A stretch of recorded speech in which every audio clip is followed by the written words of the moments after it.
vamos a presentar un documental de una productora que se llama Destape Perú. Ellos han viajado a Panamá para entrevistar a quien vendría a ser el ex fiscal de la Nación de Panamá, José Antonio Sosa Rodríguez, ¿no? Es el procurador general del Estado. Él lo que reclama es que, por no ceder a las presiones de Gustavo Gorriti, que ejercía el periodismo en Panamá, le inventaron un narcocheque que resultó ser falso. O sea, opera de la misma manera que operaba en Panamá, aquí en el Perú. Yo creo que la publicación más que todo respondió a una especie de mensaje. Una especie de chantaje. Como quien dice, tienes que ser más dócil. tienes que someterte. Panamá, julio de 1996. José Antonio Sosa Rodríguez era Procurador General de la Nación, el hombre fuerte del Ministerio Público en el país centroamericano. Hoy retirado de la función pública, ha decidido concedernos una entrevista para hablar largo y tendido de la demanda por difamación que le interpuso a Gustavo Gorriti, el en vogue, cuando Gorriti ocupaba el puesto de director asociado del diario panameño La Prensa, uno de los medios más influyentes durante los años 90. La gran sorpresa para mí fue un día que yo abro el periódico La Prensa y dos planas de las primeras páginas, dos planas completas, eran dedicadas a mí con un gran titular que decía Sosa versus Sosa. Ocupó las portadas como el protagonista de un supuesto escándalo de corrupción, que, de acuerdo a su palabra, resultó no ser así. Su testimonio, así como de algunos periodistas panameños, cobran vital importancia, pues revelan la influencia que Gustavo Gorriti intentó tener en el Ministerio Público panameño, tal como viene sucediendo hoy, 28 años después, en el Ministerio Público de Perú. Como dicen, árbol que crece torcido nunca su tronco endereza. Digo, ese señor no va a cambiar. Tras la revelación del testimonio de Jaime Villanueva, ex asesor de la suspendida fiscal de la Nación, Patricia Benavides, sobre la forma como Gustavo Gorriti habría direccionado investigaciones medulares en el Ministerio Público con la ayuda de sus fiscales favoritos para acercar al expresidente Alan García o coordinar con José Domingo Pérez el caso Cócteles que involucra a Keiko Fujimori. No cabe duda que se debe investigar si estamos frente a un operador político del sector justicia con intereses muy particulares y que tuvo sus inicios hace casi 3 décadas en Panamá.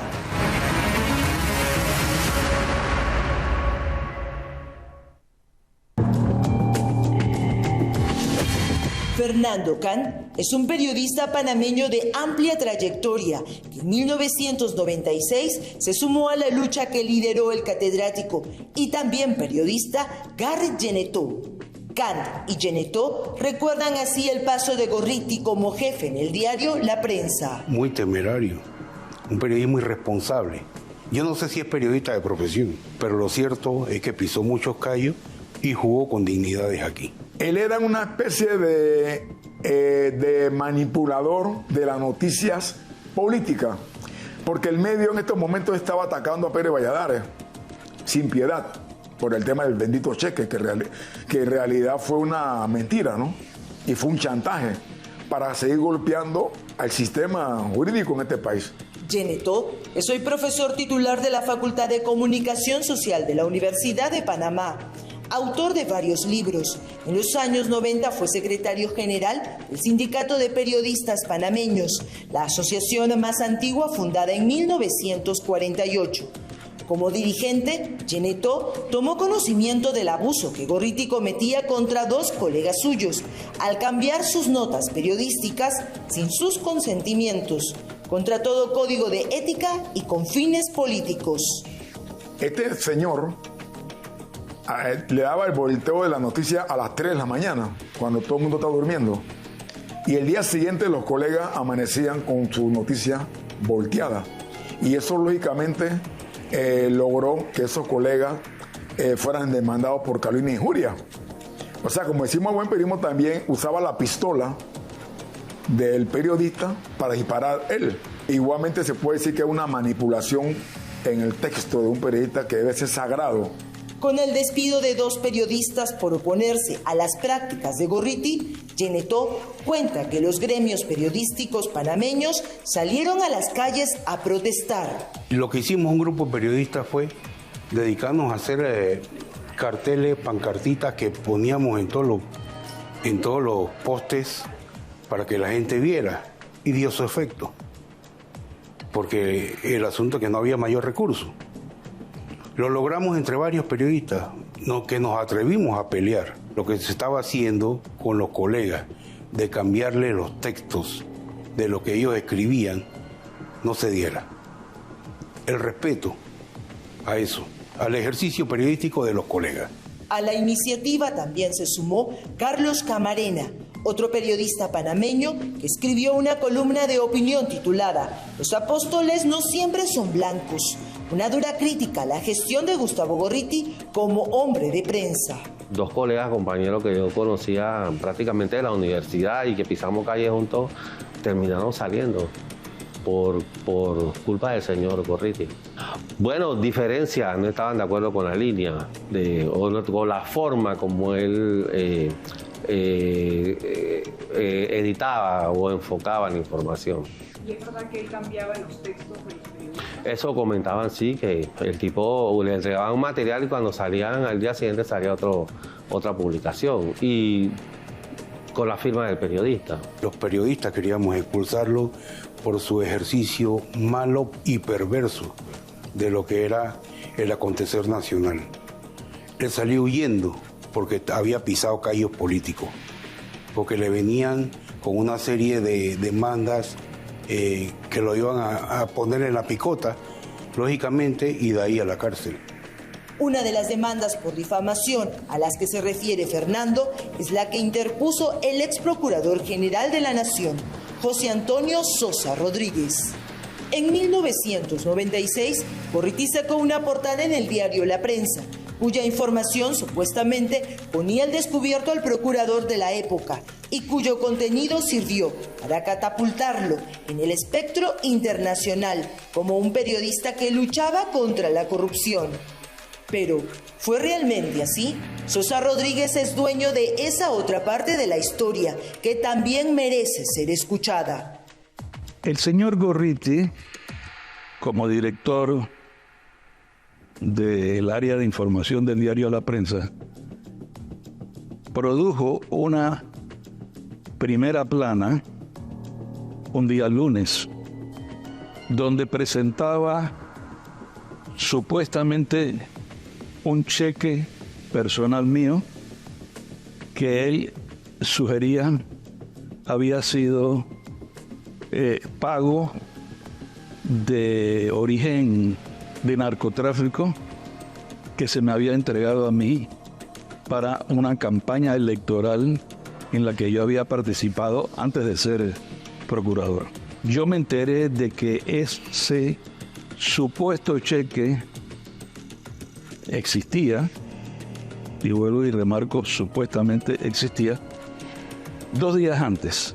El director del diario me invitó, para sorpresa mía, al bautizo de un hijo en su casa. Yo me quedé sorprendido, pero yo no tengo una relación con él porque me invité a un bautizo de un hijo, pero bueno, fui, pasó bastante rato, cuando de repente el señor Gorriti se me acerca y me dice, no sé las palabras que usó, pero me da a entender, me dice que tiene un cheque mío que sugiere que yo había sido financiado en una campaña electoral de tiempo anterior por fondos de origen ilícito. Yo le digo, eso es imposible, eso no existe, eso nunca existió, ¿de dónde ha sacado todo eso? Dice, bueno, tenemos el cheque.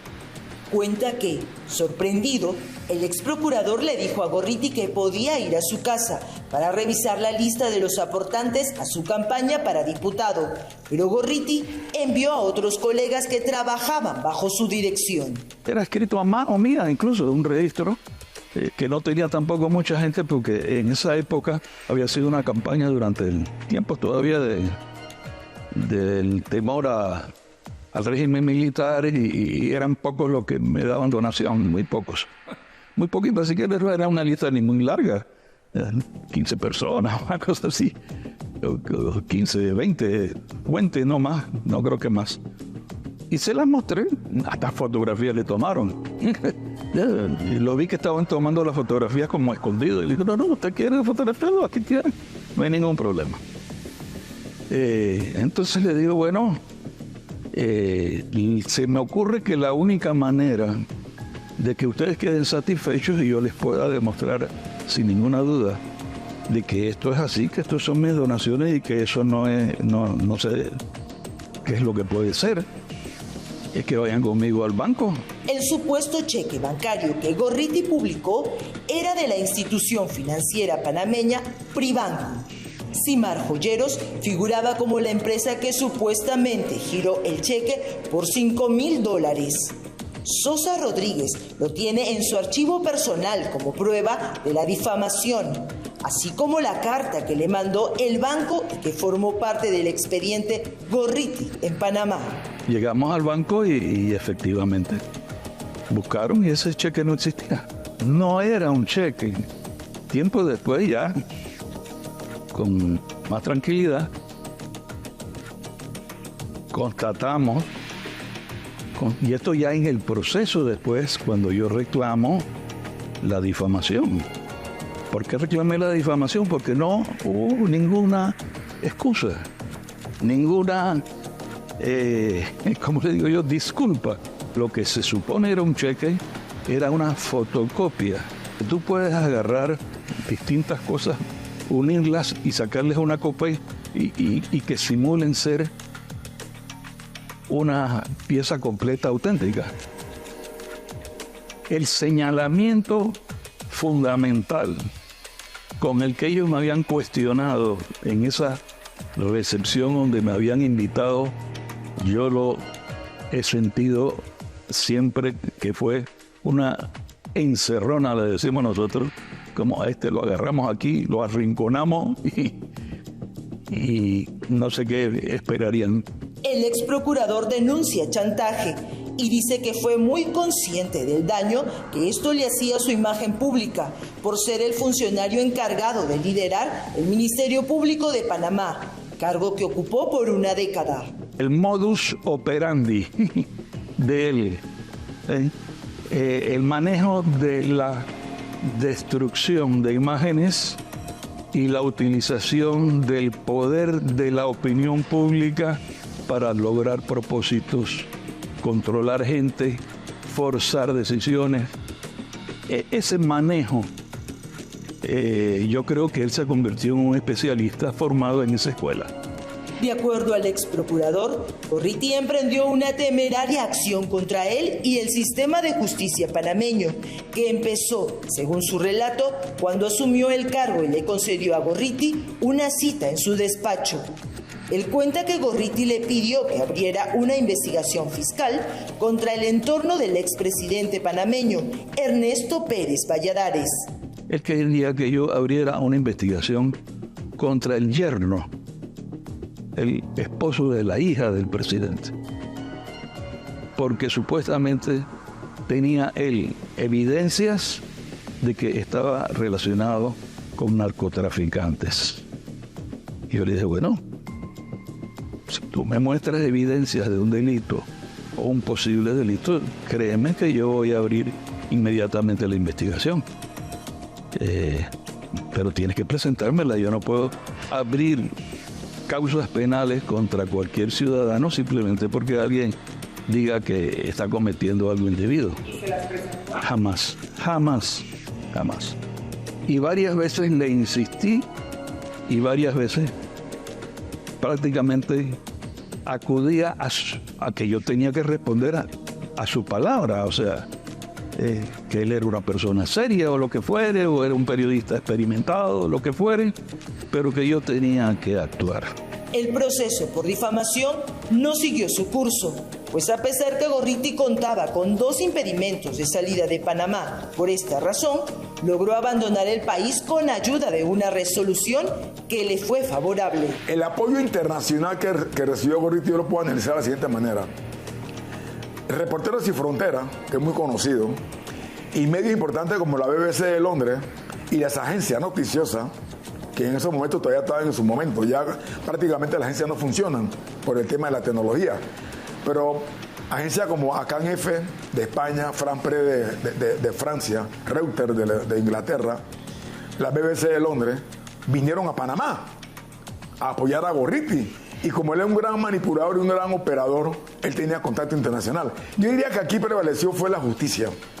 Y se le puso un alto a un individuo peligroso, es una carápula, un badulaque, que está acostumbrado a hacer ese tipo de periodismo en contra de lo que no le conviene a él. Él opera así. Para los periodistas panameños y el ex procurador general José Antonio Sosa, quedó claro que Gorriti llegó a su país para desestabilizar el sistema de justicia y a través de ello tomar cierto control con la anuencia del medio de comunicación panameño.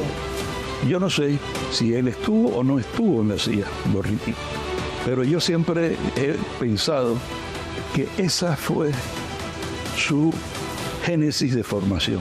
Árbol que crece torcido nunca su tronco endereza. Digo, ese señor no va a cambiar.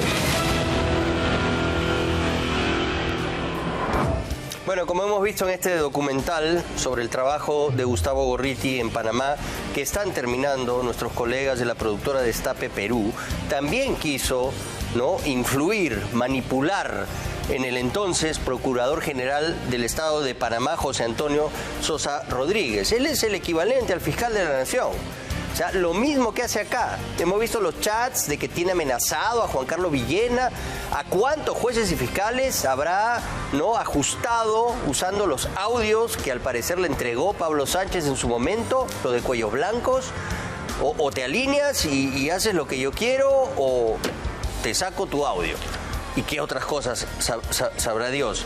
Pero lo que hizo a través de la prensa en Panamá ya es, ¿no?, una difamación agraviada, porque se inventó un cheque proveniente de un narcotraficante para embarrar a este señor que no se alineaba con lo que él exigía.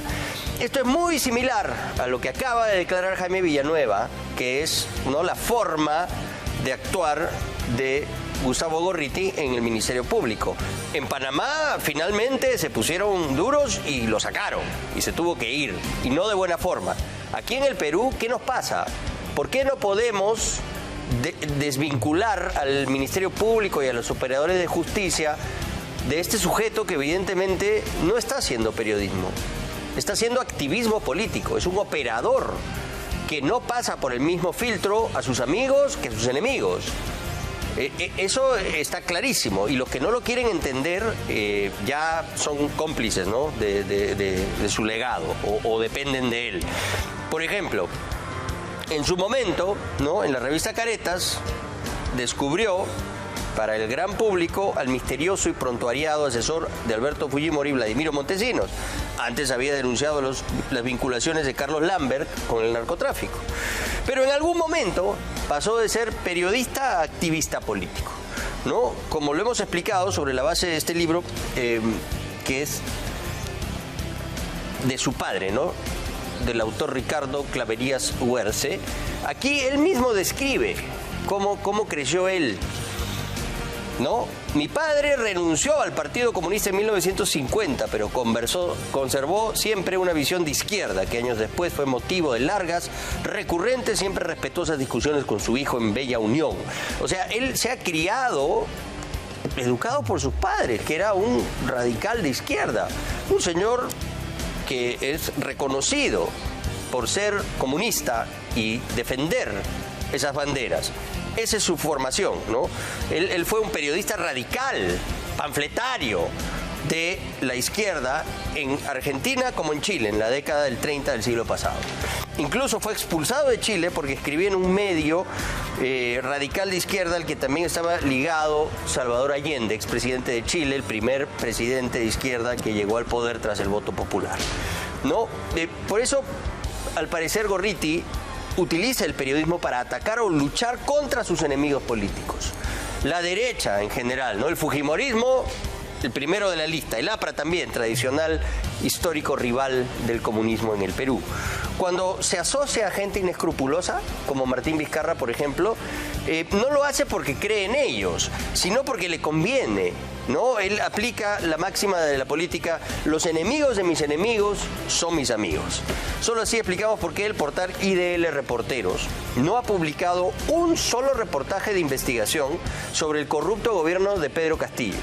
¿No? Una cosa de Karelín López publicaron por ahí, pero encima para atacar a alguien que estaba hablando de más en su momento, para blindar y proteger a el gobierno más corrupto y más inútil que hemos tenido y que terminó dando un golpe de Estado, que es el de Pedro Castillo. Ahí sí los sensores de IDL Reporteros no funcionaron, no se dieron cuenta, no avisoraron lo que estaba pasando, no hubo grandes publicaciones día tras día en la cual atendieran el gran caudal de corrupción que ya dejaba un hedor, ¿no?, difícil de no percibir en el gobierno del inepto y golpista Pedro Castillo, ¿no? ¿Pero por qué lo defiende? Porque era de izquierda radical, pues. Era afín, era el socialismo en el que él cree tanto, ¿no? ¿O por qué ha defendido al lagarto Martín Vizcarra en reportajes sutiles, cuando Gorriti es un hombre muy informado, supuestamente, ¿no? Con excelentes fuentes en todo el sistema de justicia? Tampoco vas a encontrar en IDL Reporteros una letra que condene a quien ha sido la alcaldesa más corrupta de la historia, Susana Villarán de la Puente. ¿Por qué? Porque es su compinche, cofundadora de IDL, ¿no? Entonces ahí sí mi severidad se ve menguada por mi conveniencia. ¿Por qué? Porque con los amigos no. A ellos los mido con otra vara, no con la misma de mis enemigos. A ellos sí les caigo con todo. Los acoso y los ataco con severidad y armo incluso cercos con la complicidad de fiscales como Rafael Vela para liquidar a Alan García o a Keiko Fujimori. Ahí sí con todo, con lo que valga. Pero a mis amigos no.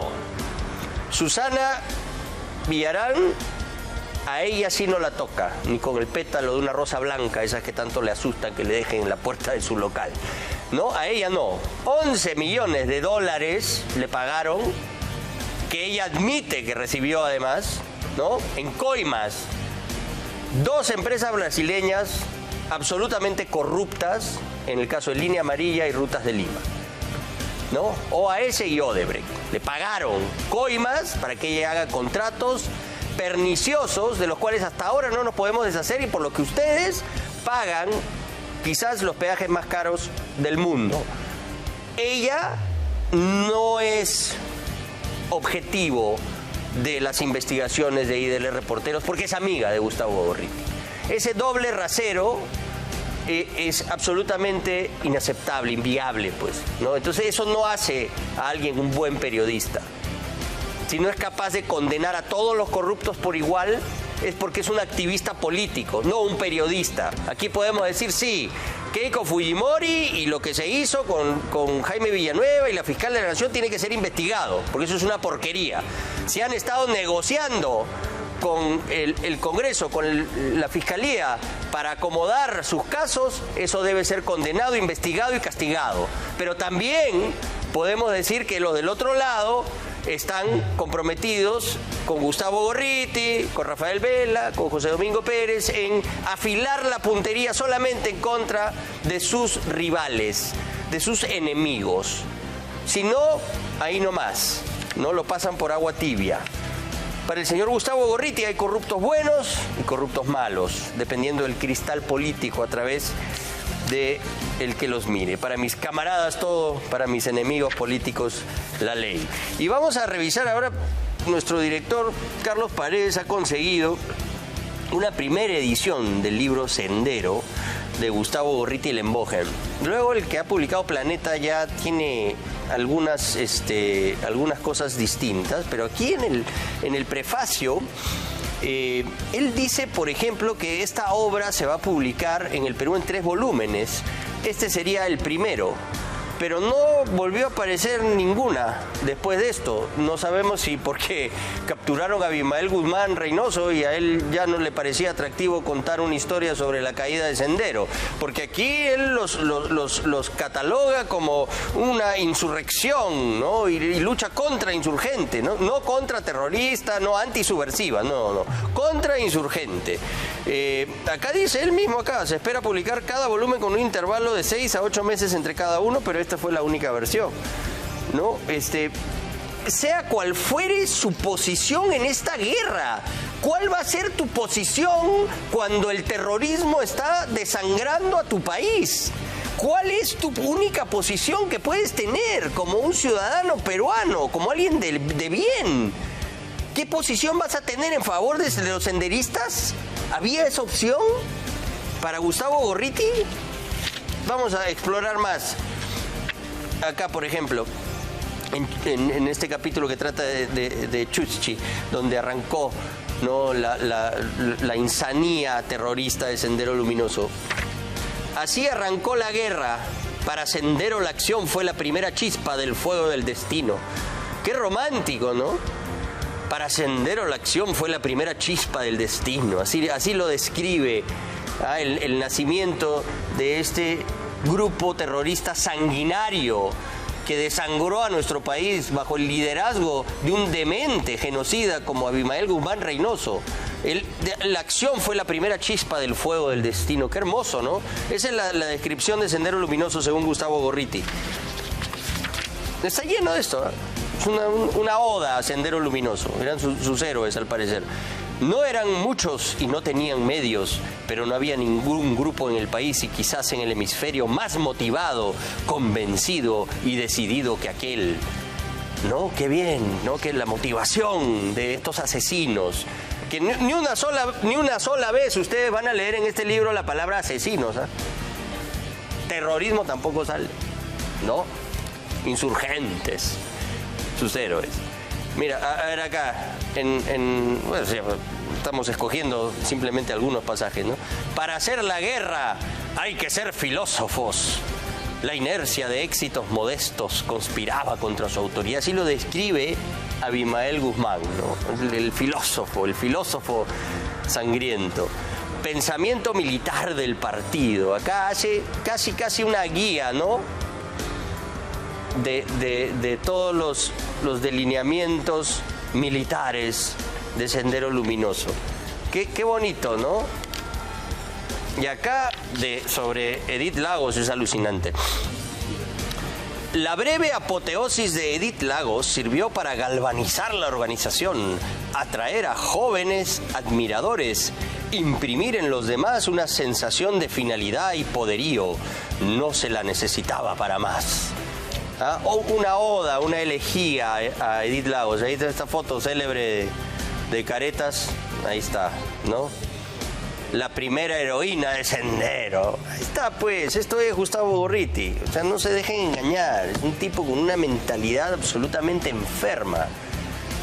Y no podemos dejar que su grupo de caviares de siempre, que están acostumbrados a mamar de la teta del Estado y de ser intocables y de hablar desde un púlpito, exhibiendo una falsa autoridad moral que no la tienen. Lo que pasa es que nadie nunca les ha dicho lo contrario. Nadie les dice sus verdades. Ahora recién aquí en Willax lo hacemos y obviamente nos atacan por todos lados, ¿no? Todo este coro caviar de Willax, ¿no? Fake news, su jauría de rabiosa de periodistas, si se les puede llamar así, salen a ladrar. Pero nosotros nos defendemos con la verdad. Por ejemplo, un ejemplo vamos a poner, esta caricatura de Carlín en La República, ¿cómo no? Ahí sale el ingeniero Erasmo Wong, quien es un patriota, una persona que salió a sus 80 años a marchar por la democracia y que Todos aquí nos fajamos y nos pusimos en riesgo personal por defender al país y nuestra constitución de un golpista inepto y corrupto como Pedro Castillo, liderados por este señor a mucha honra. Y acá le ponen, tengo un desbalance de 29 millones, culpa de Gorriti. No estamos exagerando con lo de Gorriti. Lo de Gorriti es verdad. Lo que es mentira es lo del desbalance. Porque, a ver, ya se han hecho los dos peritajes del supuesto desbalance, que obviamente no existe. El primero es este, que lo tiene el fiscal Carlos Puma. Esto es antes de la venta de las acciones de Wong, que fue harto publicitada, ¿no? Creo que todas las portadas de todos los diarios mostraron cómo efectivamente se había vendido la empresa Wong, Supermercados Wong, a la empresa Cencosud por 500 millones, ¿no? Esto es antes de eso. Aún así, tiene un superávit de más de 8 millones de soles. Entonces ahí dice, no tiene desbalance patrimonial. Lima, 28 de octubre 2021. Ahí está. El señor Erasmo Jesús Rolando Wong Lu Vega no tiene desbalance patrimonial. Señor Carlín. ¿Ya? No repitan como loros, pues, lo que algunos periodistas sesgados hacen. Y luego, ya cuando se contabiliza la venta, es algo más complejo que esto, pero en fin, aquí está ya después de la venta. A ver, acércame el monitor, hijo, que no se ve. A ver, absolución de observaciones efectuadas al informe pericial contable financiero. Erasmo Jesús Rolando Wong Lu Vega. Se determina que el investigador Erasmo Jesús Rolando Wong Lu Vega presenta un balance patrimonial superávit de 110.848.001.59. Ya, ahí está. O sea, no hay desbalance patrimonial aquí. O sea, no hay lavado de activos, pues. Más claro, imposible. Ahí lo tienen. ¿Ya? Este es el peritaje contable de los dos casos que supuestamente habían arrojado algunos peritajes previos a esto, que ya es determinante y definitivo, y por lo que se está pidiendo, obviamente, el archivamiento del caso. Pero eso no lo cuentan, pues. Cuentan la verdad parcial, la que les conviene, para enlodar, para embarrar. ¿Por qué? Porque ha aparecido un medio incómodo, un medio que les dice sus verdades a esta gente, que los exhibe, que devela realmente sus intenciones, sus intereses, sus manejos no santos con la justicia, su doble rasero. Para mis amigos corruptos, ahí nomás, pero para los que son mis enemigos sí les caigo con todo. Entonces, ¿de qué estamos hablando? Aquí vamos a seguir en Willax haciendo nuestro trabajo y persiguiendo el delito donde corresponde.